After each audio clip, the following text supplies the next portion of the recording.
Prej 1 qershorit e deri në fund të shtatorit, të gjitha të papriturat shëndetësore gjatë sezonit turistik do të përballohen nga 36 qendra shëndetësore verore, të cilat janë hapur nga Thethi në Ksamil, në mbështetje të spitaleve rajonale, bashkiake dhe urgjencave. Këtë vit sezonit janë shtuar 3 qendra të reja.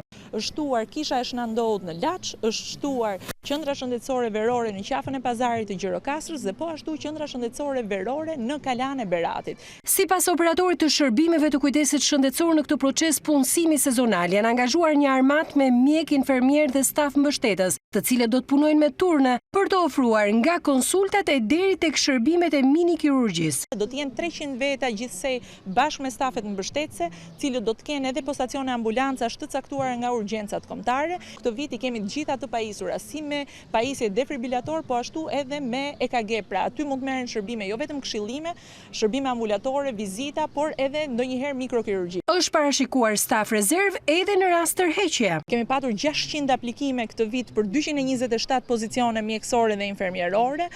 Sigurisht që brenda 3 orësh, nëse na krijohet një vakancë, kemi listë pritje me ata që ende nuk janë përzgjedhur në fazën e parë. Por cilat janë qendrat kampion për ngarkesa në sezon? Qendra shëndetësore verore e Velipojës, është qendra shëndetësore verore e Shëngjinit dhe ajo e plazhit Durrësit. Vitin e kaluar qendrat përballuan 80.000 vizita, ku 32% ishin turistë të huaj, ndërkohë u shpëtuan 70 jetë nga incidentet gjatë pushimeve.